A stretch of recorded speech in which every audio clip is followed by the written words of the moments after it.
Otso Derecho member na si Pilo Hilbay hindi nakaligtas sa bagsik ng mga DDS matapos nitong ihalin tulad ang sitwasyon ni Pangulong Duterte sa nagresign na Prime Minister ng Japan. Good example raw si Prime Minister Abe at dapat tularan ng Pangulo. Para sa buong detalye, tumutok lamang sa video na ito. Pero bago ang lahat, kung hindi ka pa nakakapag-subscribe sa aking channel, huwag mong kalimutang pindutin ang subscribe button pati na rin ang tiny bell para updated ka sa mga bagong kaganapan. Maraming salamat! Kahapon ay nag-anunsyo ang Prime Minister ng Japan na si Shinzo Abe na ito nga ay magbibitaw na sa kanyang pwesto dahil sa seryosong issue ng kanyang kalusugan. Ikinalungkot ito hindi lamang ng mga taga-Japan kundi maging ng mga taga-ibang bansa. Isa na rito ang mga Pilipino. Ngunit kung ang iba ay nalungkot, ang iba naman ay ginamit itong oportunidad upang tirahin at banatan ng Pangulong Rodrigo Duterte. At nanguna rito ang mga dilawan na nais patalsikin sa pwesto ang Pangulo. Isa rito ang Otso Derecho na si Pilo Hilbay na agad na dumakdak sa kanyang Twitter world. Bagamat wala siyang binanggit na pangalan sa kanyang tweet, hindi naman tanga ang mga tao kung sino ang kanyang laging tinitira. Sinabi niya na magandang halimbawa raw si Prime Minister Shinzo Abe na dapat tularan ng iba pang leader. Ito ang kanyang tweet. Shinzo Abe, Japan's longest-serving leader, resigns over health issues. By doing so, he recognizes that a leader's health is tied to the nation's well-being. Illness affects the leader's judgment, market confidence, long-term planning, etc. A great example for others to follow. Yan ang pahayag ni Pilo Hilbay. Dahil sa tweet na ito nang hindi nag-iisip na si Pilo Hilbay, hindi siya nakaligtas sa bagsik ng mga DDS. Ipinamukha ng mga ito kay Pilo na malaki ang pagkakaiba ng kalagayan ng Prime Minister ng Japan at ng Pangulo ng ating bansa. At para mas malinawan ang hindi nag-iisip na dilawan na ito, ipinaliwanag ng mga DDS ang pagkakaiba ng form of government ng Pilipinas sa Japan. Ito ang kanilang mga pahayag. The President is healthy.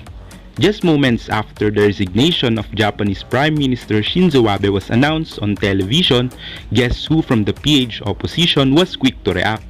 E di sino pa kung hindi ang abogadong kalbo ng Otso Derecho? According to Hilbay, great example for others to follow. It is pretty obvious that he was referring to our very own President Duterte to also resign amidst the rumors and fake news of his failing health. Sad to say, egghead, there's a whole lot of difference between the two. The first big difference is President Rodrigo Duterte is in good health, although he admitted suffering from back problems, migraines, and Buerger's disease, which are typical ailments of his age and are all curable. On the other hand, Prime Minister Shinzo Abe admitted he suffers from colitis disease, a non-curable inflammatory bowel disease which he acquired since his teenage years. He also admitted that the disease has recurred just recently during a medical checkup done twice last June 2020. His doctors advised him to undergo a monthly regular treatment. The second big difference is the Philippines has a presidential form of government while Japan follows a parliamentary system. In Japan, the country's leader is chosen by parliamentarians, so the next leader of Abe's political party, whoever that is chosen by his peers, should have an easy path to becoming Prime Minister. Abe is confident that Japan will be in good hands and he will step down once his successor is elected. In the Philippines, we have a multi-party system. At present, the President and the Vice President belong to different political parties. As a result, both are always at loggerheads when it comes to governance. Our Vice President only wakes up every morning and the first thing she asks is the President still alive? That's the sad reality. And finally, the last big difference is President Duterte is not confident that the Philippines will be in good hands if he resigns.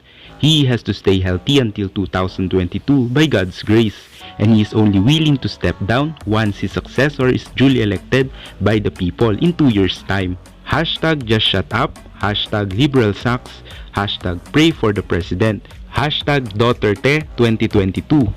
Sabi naman ni Ginoong Edwin Hamora, and so, the Yellows are using Prime Minister Abe's resignation as a template for a good leader that President Duterte must follow. Let me emphasize, the resignation is a sign of a good leader because there's no argument that he's been a good leader. What the Yellows don't realize is that even if Mr. Abe does not resign and eventually, down the road, his health affects the decision-making process, their parliament can dissolve the government. What about under our presidential system? They can't dissolve Duterte's government. They can't. So why are they against the federal parliamentary form? Shouldn't they be rallying for the change in the government? So what do you call these yellows using Prime Minister Abe's resignation to further their narrative? Mga biyo-biyong ipokrito. Hashtag Federal Parliamentary. Narito na naman ang mga dilawang naghahangad ng pagbagsak ng Pangulo. Walang ibang ginawa ang mga ito kundi ang maghangad ng masama sa Pangulo upang matupad ang kanilang plano na ang baluktot nilang pamamalakad ang mamuno sa ating bansa. Para sa mga patuloy na naniniwala sa Pangulo, patuloy natin siyang suportahan at ipagdasal na sana ay manatili siyang malusog. Dahil walang ibang aasahan kundi tayo-tayo lang na may tunay na may pakialam sa ating bansa. Hayaan natin ang mga baluktot na pag-isip ng mga dilawan dahil kahit anong gawin nila, bukas at sa makalawa, si Pangulong Duterte pa rin ang nakaupo bilang Pangulo. Ano ang masasabi mo sa video na ito? Kung may nais kang sabihin, maaari kang magbahagi ng iyong opinion sa comment section. Thank you guys for watching. See you on my next video.